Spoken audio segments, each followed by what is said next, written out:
नमस्कार, मी Mansi. News अनकटच्या prime time मध्ये तुम्हा सगळ्यांचं स्वागत करते. बातमीपत्राला सुरुवात करण्याआधी नजर टाकूया बातमीपत्रातील काही महत्त्वाच्या हेडलाईन्सवर.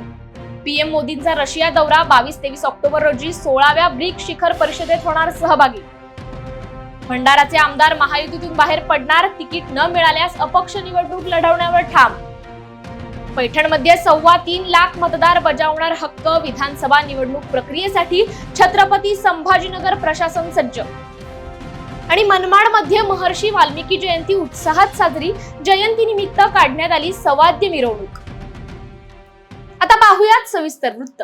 रशियाचे राष्ट्राध्यक्ष व्लादिमीर पुतीन यांच्या निमंत्रणावरून पंतप्रधान नरेंद्र मोदी येत्या 22-23 ऑक्टोबर रोजी रशिया दौऱ्यावर जाणार आहेत. या दौऱ्यात पंतप्रधान मोदी रशियाच्या अध्यक्षतेखाली कझान येथे होणाऱ्या 16व्या ब्रिक्स परिषदेत सहभागी होतील.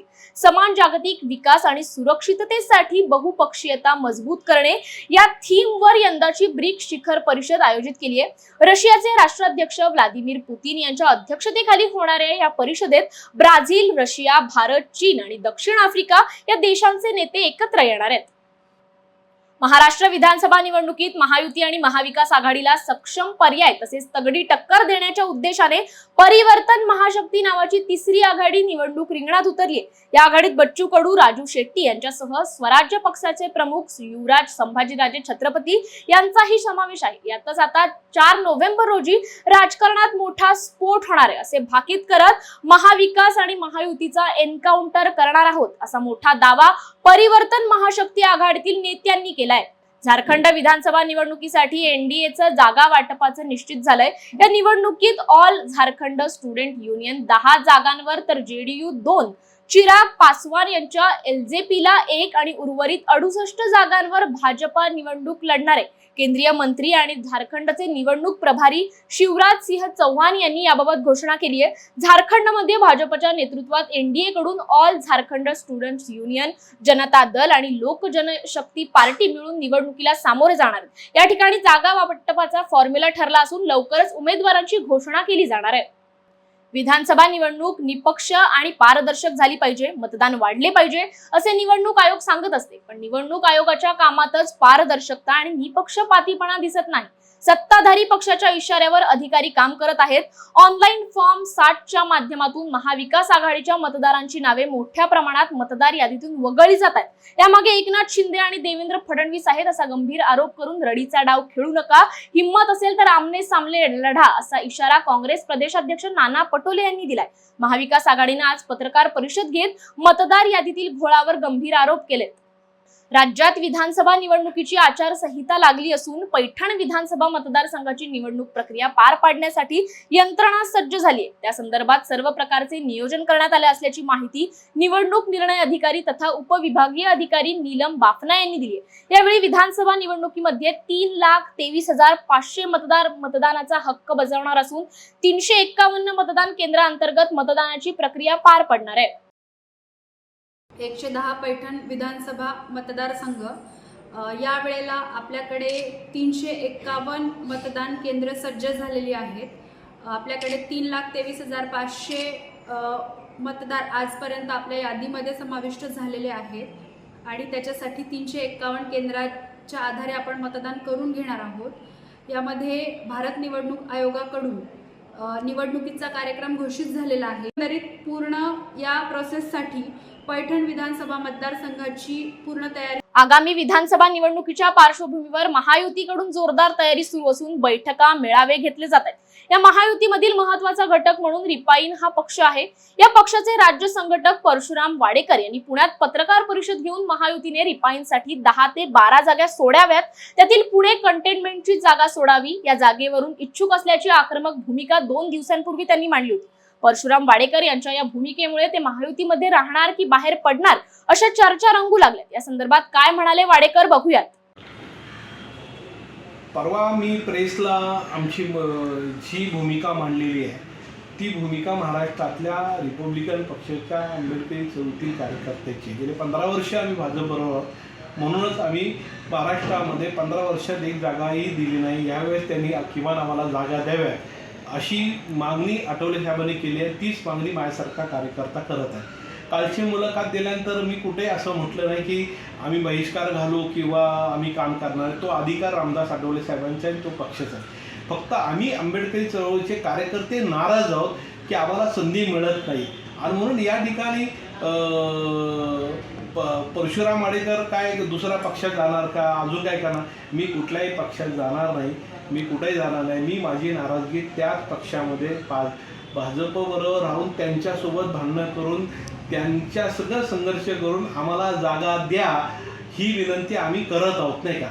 याचा अर्थ आम्ही कुठंतरी वेगळीच काहीतरी करतो असं बिलकुल नाही आहे. आम्ही तिथंच राहून आम्हाला युतीमध्ये राहूनच आम्हाला जागा सोडल्या पाहिजे. आणि जर जागा सोडली, कॅन्टोन्मेंटसारखी जागा जर सोडली, महाराष्ट्रातच मोजक्या जागा सोडल्या, तर त्याचे परिणाम नक्की चांगले होतील याचा विचार भाजपने करावा. वेळ झाली आहे बातमीपत्रात छोट्याशा विश्रांतीची. कुठेही जाऊ नका, पाहत रहा न्यूज अनकट. ऐतिहासिक वारसा लाभलेला मराठ मुलूक महाराष्ट्र. या महाराष्ट्राला विविध रंगी छटा आहेत. साहित्य, कला, पर्यटन, नृत्य, भाषा, संत परंपरा अशा विविधतेने तो नटलेला आहे. हीच गौरवशाली विविधता जपत सुवरंग मराठी केवळ महाराष्ट्राच्या सांस्कृतिक संहितेपुरते मर्यादित न राहता समकालीन नवकल्पनांवर आधारित कार्यक्रमांद्वारे मराठी मनोरंजन विश्वात स्वतःची एक अनोखी जागा निर्माण करत आहेत. मराठी मनोरंजन क्षेत्रातील उत्तम दिग्दर्शक, लेखक आणि निर्मात्यांच्या प्रतिभेचा पुरेपूर वापर करून मनोरंजनाचा आगळा वेगळा रंग उधळण्यास आम्ही सज्ज आहोत. स्वरंग मराठीचे उद्दिष्ट मराठी मनोरंजन क्षेत्रामध्ये मनोरंजनाची वहिवाट सोडून, रूढीवादी पद्धती तोडून मनोरंजनाचा समृद्ध अनुभव प्रदान करून देण्याचा आहे. म्हणूनच यात विविध पद्धतीचे मनोरंजक आणि माहितीपूर्ण कार्यक्रम स्वरंग मराठीवर बघता येतील. शेवटी एकच, धकाधकीच्या जीवनात धांगडधिंगा करण्यापेक्षा बसूया, हसूया, गाऊया, जगूया. नाती गोती श्रावण मोती गावामधले जीवंत रंग. नाती गोती श्रावण मोती गावामधले जीवंत रंग. चला जोडूया, चला पाहूया, जशी संस्कृती तसा स्वरंग. विश्रांतीनंतर बातमीपत्रात पुन्हा एकदा स्वागत करते. भंडाऱ्याचे अपक्ष आमदार नरेंद्र भोंडेकर यांनी मुख्यमंत्री एकनाथ शिंदे यांना समर्थन दिल्यानंतर शिंदेंच्या शिवसेनेत प्रवेश घेतला होता. मात्र काल बूथ प्रमुखांच्या सभेमध्ये त्यांच्या उमेदवारी संदर्भात बोलताना ते म्हणाले की जर पक्षाने तिकीट नाकारली तर आपण याआधी अपक्ष निवडून आलो होतो, यापुढेही अपक्ष लढू.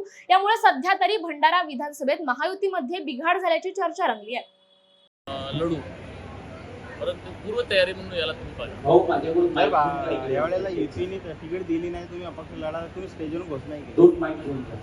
नाही, नक्कीच मी अपक्ष आमदार निवडून आलो आहे आणि सगळ्यांची भावना तुम्ही माझ्या अगोदरचे भाषण बघा, सगळ्यांची भावना होते की बा आपल्याला तिकीट मिळाली नाही मिळाली तरी आपल्याला लढावं लागेल, कारण आपल्याला मागचे 19 सारखे सगळे कार्यकर्त्याच्या भावना आहेत. त्यांना ते समर्थन दिलं आहे की आपण काय त्यांच्या समर्थनाच्या विरोधात शेवटी कार्यकर्त्यांनी जर म्हटलं असतं की मला लढू नका तर मी लढलो नसतो. त्याच्यासाठी विधानसभा निवडणुकीत कळंब, धाराशिव मतदारसंघांमध्ये ऐन वेळेला बाहेरचा उमेदवार दिल्यास जिल्ह्यातील राष्ट्रवादी काँग्रेस पक्षातील एकही कार्यकर्ता पक्षाचे काम किंवा त्या उमेदवाराचे काम करणार नाही, असा इशारा शिक्षक मतदारसंघाचे आमदार विक्रम काळे यांनी पक्षश्रेष्ठीला दिलाय. नेमकं काय म्हणाले विक्रम काळे बघूयात.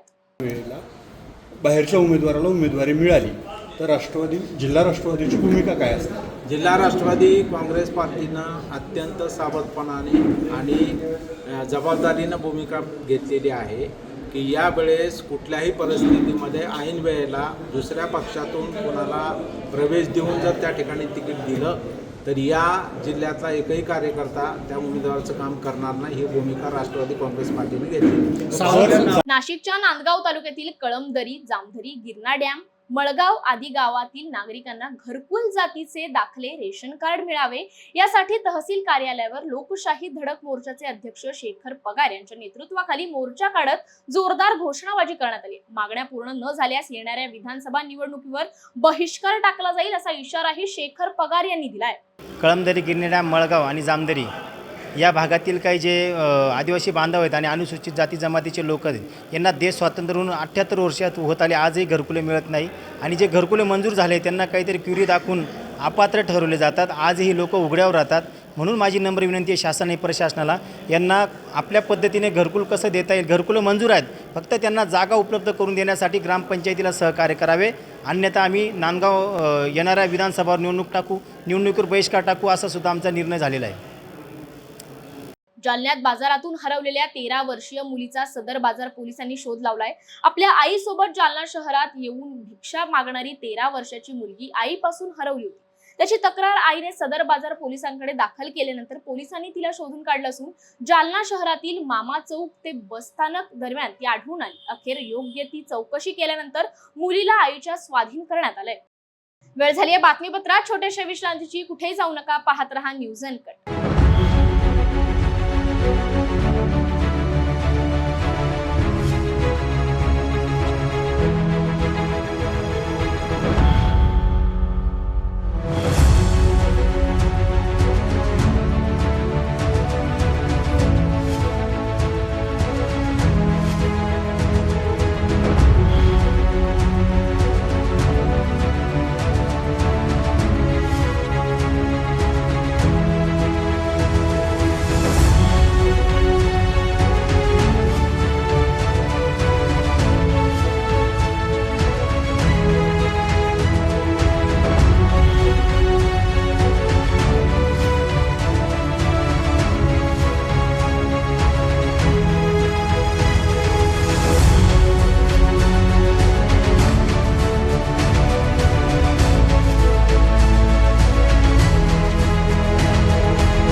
विश्रांतीनंतर बातमीपत्रात पुन्हा एकदा स्वागत करते. पाहुयात उर्वरित काही महत्त्वाच्या घडामोडी.